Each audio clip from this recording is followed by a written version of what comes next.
Welcome back to the second episode of what is being called the Blancos podcast. I don't know if that's a temporary name or the permanent name. Let me know what you think in the comments. I'm iffy about it. Might change it. Might not. I'm not sure. I also need to find out if it's copyrighted or not or trademarked. So that's something we'll look into later. So today's video is about Real Madrid versus Granada on December 2nd of 2023. And I've written down a few talking points just like I did in the first episode. And that's what we're going to discuss today. The first thing that came to my mind when I saw the lineup is, where has Fran Garcia been? I understand he has not had the best performances. I don't think he's played badly. I also don't think he's been world class or amazing. Now, a lot of you guys are going to think that I despise Mendy and I have beef with Mendy. I don't. I just think that the other left backs in the squad should be given a chance. And in my personal opinion, out of whoever can play left back, all of them are better than Mendy. Just my opinion. So, a little less Mendy on the field, a little bit more Fran Garcia. Camavinga maybe, when he's back from injury. So that was my first talking point. Number 2, Mendy's performance. Has Mendy ever crossed a soccer ball while wearing a Real Madrid jersey? I don't think I have seen this guy cross a soccer ball. It's just receive, pass back. Receive, pass back. I'm sick of it. I can't watch it anymore. I need this guy to cross the ball. We've got 6'4" Jose Lu in the box, waiting for a cross, but all Mendy is capable of doing is passing the ball back and falling. He fell like 15 times this game, and so did the ref. I love that. The whole stadium started cheering. That was funny. Lunin, my third talking point. I honestly don't know who I would want to stay in goal. I'm going to leave it up to you guys to talk about in the comments. I haven't decided. I don't know if I want it to be Kepa. I don't know if I want it to be Lunin. I don't think either keeper has had a huge task in front of them, so it's been hard to see them at their absolute best. But, hey, in my opinion, whoever's the best should play. I don't care that we bought in Kepa and he's a bigger name. If Lunin's the better goalie, put Lunin in goal. Now, this is the talking point I've been the most excited about. Brahim Diaz has been phenomenal. Who's Bellingham? Forget Bellingham. Right now we're talking about Brahim Diaz. Brahim Diaz was for me, man of the... I'm going to check if he won man of the match, because if he didn't, it's absolutely criminal. Let's see who won man of the match. Yep, he did. Okay. Brahim Diaz in this game was everywhere. Everywhere.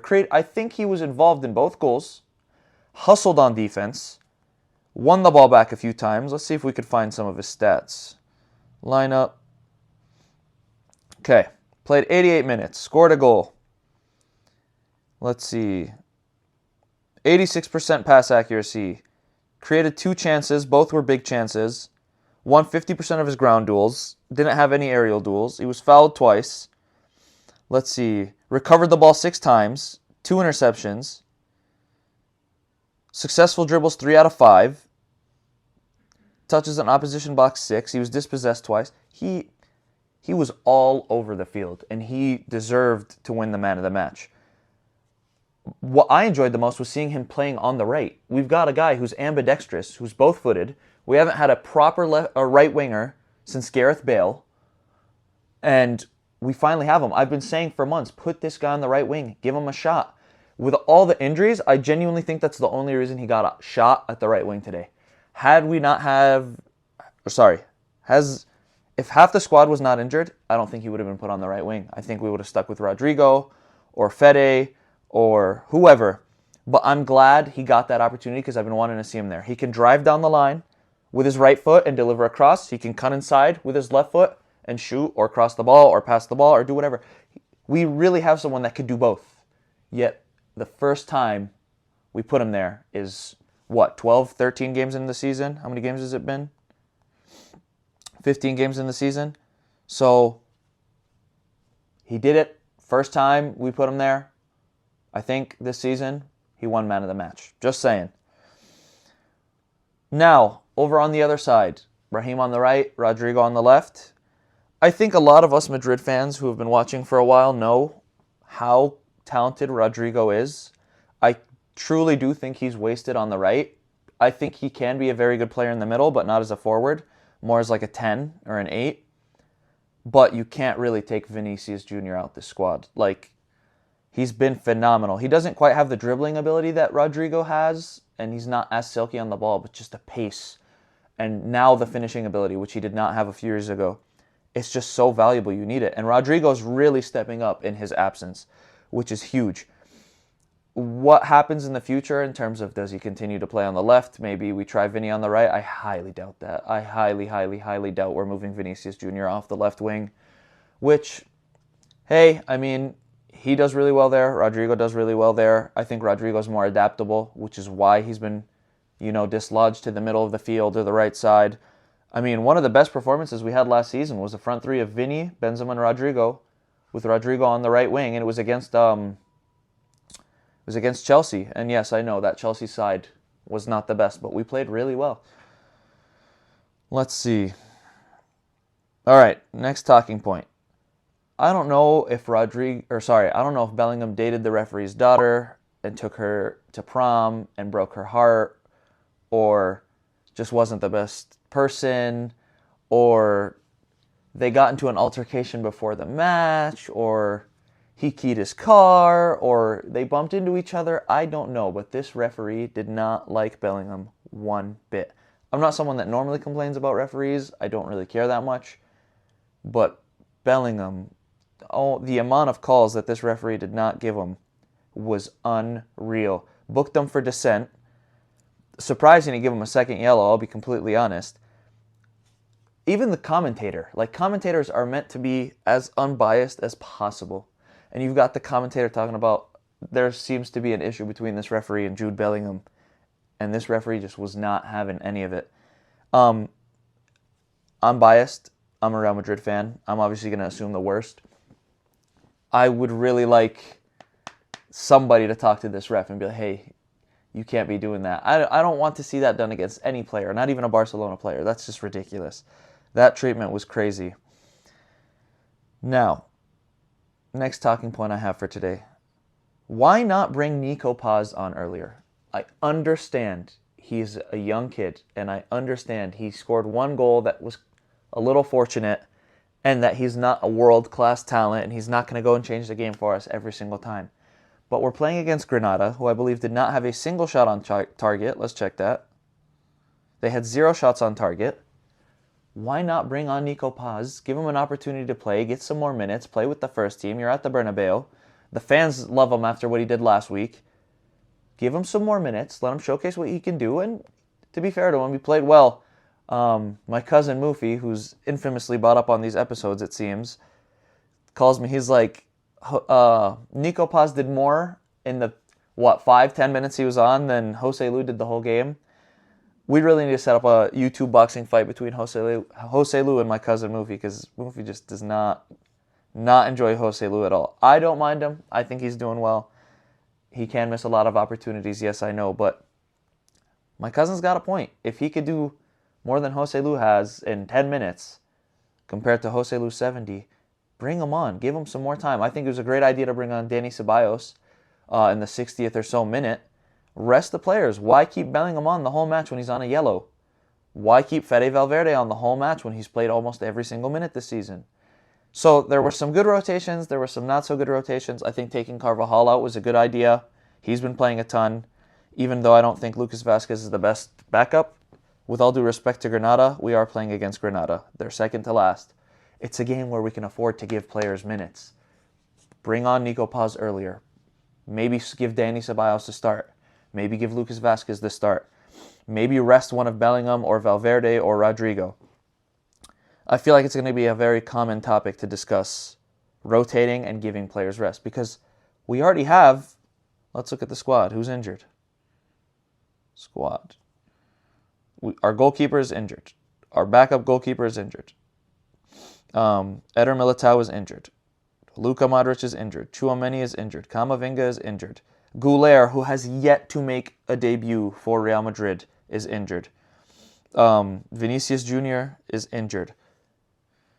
If we keep just playing players in these, I don't want to say meaningless, but these kind of easier, simpler games, the fatigue is going to catch up to us, and we're going to have a repeat of the 14-15 season, as much as I hate to say it, and as haunting as it is to me. I love Brahim Diaz coming on and playing more. I love Dani Ceballos playing more. I think if there was any game to give Nico Paz minutes, it was this game. I don't know, looking at our schedule, how many more opportunities we're going to be able to give him. I mean, next we're playing Real Betis. I don't know if that's really the game to bring on Nico Paz. Union Berlin, definitely. We're comfortably qualified to the knockout stages of the Champions League. Finished first in the group. I would go as crazy or as far to say as give him the start. Honestly. What's the problem with... We have nothing to lose. We could lose the game 5-0 and still be first and go to the next stage. Then we've got Villarreal. They always give us trouble. So, 2 of those 3 games, I don't see Nico Paz coming on. Give him the opportunities. Give him the minutes. We've got quite a few home games coming up as well. So we've got Betis away, Union Berlin away. We got Villarreal at home, Deportivo Alaves away, and then Mallorca and Atletico at home, back-to-back. And one is in the Super Cup. Oh, it's not at home, actually. We're just considered the home team. That's going to be, where is it, in Saudi Arabia? Let's talk about that. I don't know what FIFA and UEFA can do to make more money without, harming players' well-being. But to set up a Spanish competition, and I know it's been going on for a few years, in a country in the Middle East, which I'm Middle Eastern, by the way. I love to see soccer played there.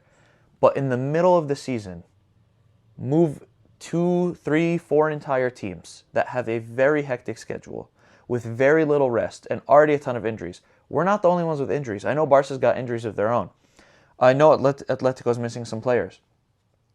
To have them fly to Saudi Arabia, play a few soccer games, it's just...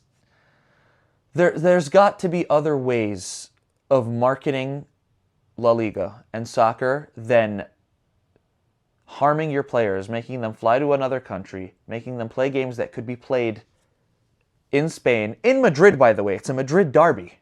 They could just drive 15 minutes. Instead, nope, we're going to hop on a few-hour plane ride, go play in Saudi Arabia, and potentially get injured, potentially get more fatigue from travel, potentially not have a great performance because of the circumstances you're going through. It's just ridiculous. I know it's been going on for a while.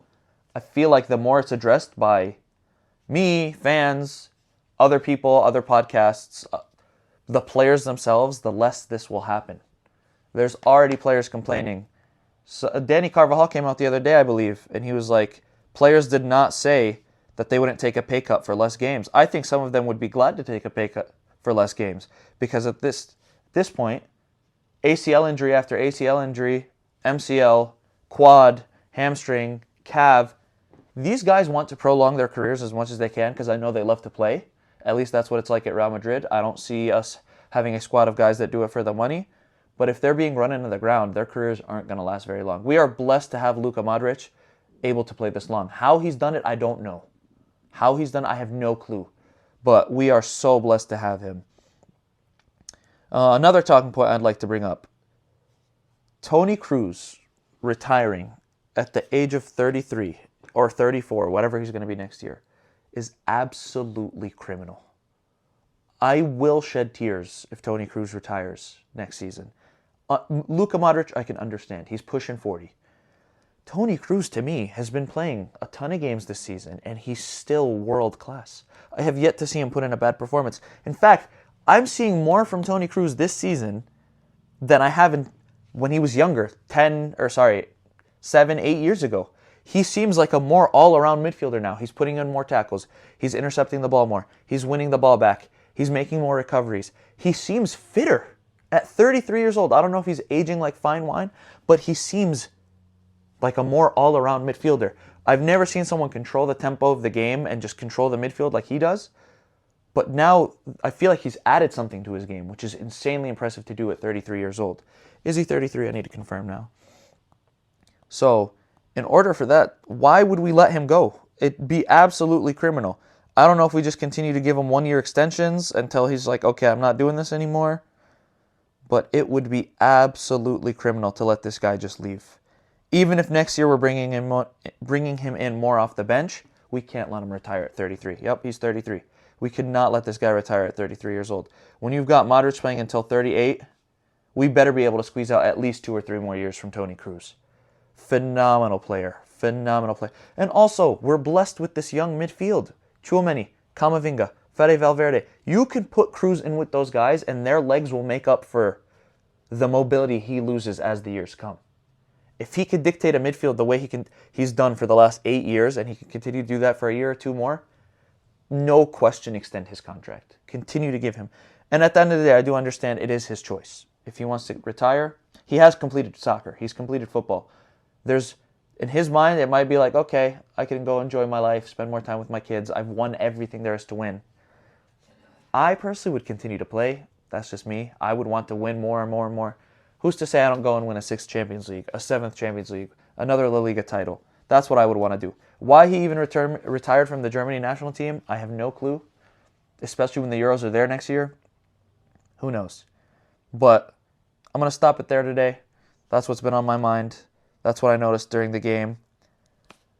Please leave a like. Please comment. Please subscribe. I would love to see you guys subscribe. I'm seeing the likes. I'm seeing the comments. But if you want to stay involved and you want to be part of the community, hit the follow button. If you're seeing this on TikTok or IG, hit the subscribe button if you're seeing it on YouTube. And that's all I'm going to ask from you guys today. Thank you so much. Until next time, take it easy.